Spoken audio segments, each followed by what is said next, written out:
Hi everyone, doctor जय Mehta from Mumbai. आज के वीडियो में ये क्वेश्चन का आंसर करेंगे कि क्या आईवीएफ हम बिना इंजेक्शंस का कभी भी कर सकते हैं या नहीं।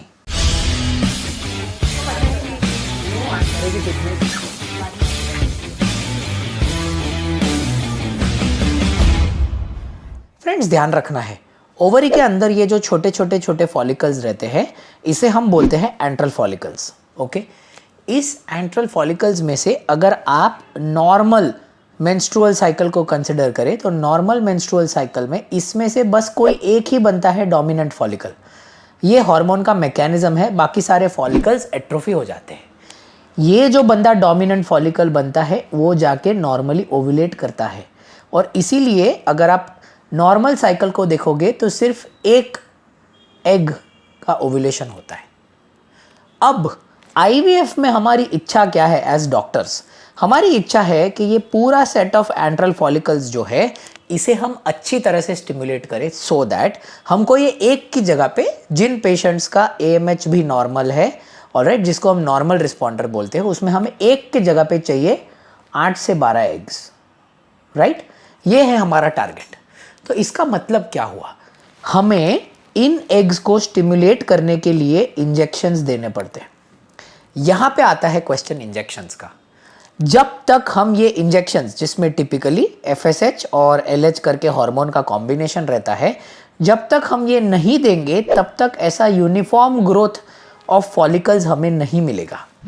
ऑलराइट, दूसरी बात फ्रेंड्स, लोगों को ऐसा लगेगा सर पर इसमें इंजेक्शंस क्यों, हमको कोई ओरल टैबलेट्स दे दीजिए। ओरल टैबलेट से भी तो ये काम होता है।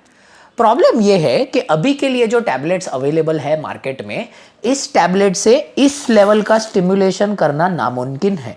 इसीलिए आपको टैबलेट सिर्फ सप्लीमेंट की तरह दी जाती है। मतलब you can get a combination of injection plus tablets और इंजेक्शंस अलोन, बट ऐसा कभी भी नहीं होता है कि स्टिमुलेशन किया जाता है टैबलेट्स अलोन से।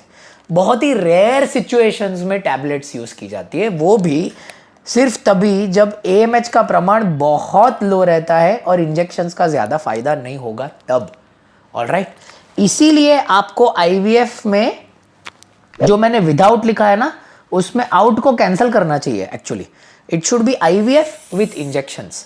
अगर ये आईवीएफ विथ इंजेक्शंस आपने ठीक से कर लिया तो आपको अच्छी मात्रा में, जो 8 से 12 एग का हमारा टारगेट रहता है, वो अच्छे एग्स मिलते हैं और आपका सक्सेसफुल आउटकम होने के चांसेस बहुत ज़्यादा बढ़ जाते हैं। क्योंकि 8 से 12 एग अच्छी तरह से मिल गए तो उसमें हमें नॉर्मली 3 से 4 अच्छे डे 5 मतलब ब्लास्टोसिस्ट एम्ब्रियोज मिलने की पॉसिबिलिटी है। और ये एम्ब्रियोज एक बार हमें अच्छे से मिल गए, फिर आपका आईवीएफ का सक्सेस रेट तकरीबन 40% तक हम लोग आपको दे सकते हैं। प्लीज़ फ्रेंड्स, इसीलिए ध्यान रखना है कि ये इंजेक्शंस कंपलसरी है। दूसरी बात, ये इंजेक्शंस की जो नीडल साइज है बहुत ही फाइन नीडल्स है। ओके, इसीलिए बहुत बहुत बहुत छोटे इंजेक्शंस होने के वजह से दे आर ऑलमोस्ट पेनलेस। ये इंजेक्शंस ऑलमोस्ट पेनलेस है, या फिर चलो कोई बहुत ही डरपोक है तो they have minimal pain. Okay, तो ये डरना नहीं है कि बड़े बड़े इंजेक्शन है। इंजेक्शन की नीडल की साइज बहुत छोटी है गाइस, पर आपके लिए ज़रूरी है। और फाइनली बहुत लेडीज़ लोग पूछते हैं कि सिर्फ मुझे क्यों, मेरे हस्बैंड को भी दो। प्लीज़ अंडरस्टैंड, एग आपके हैं तो आप ही को इंजेक्शन लेने पड़ेंगे। आपके हस्बैंड में स्पर्म का production is in millions in a day, और वैसे भी husbands can give the sample through masturbation and they can give us millions of sperms. इसीलिए उन्हें डायरेक्टली इंजेक्शन देने की जरूरत नहीं पड़ती। जिसमें एग कम है, क्योंकि फीमेल का साइकिल ही ऐसा रहता है, इसीलिए फीमेल को एग लगते हैं, इसीलिए उन्हें इंजेक्शन लगते हैं। Okay, any more questions to this आप हमारे कमेंट्स में डालिए, मैं या मेरे टीम मेंबर्स आपको रिप्लाई करेंगे। Thank you so much.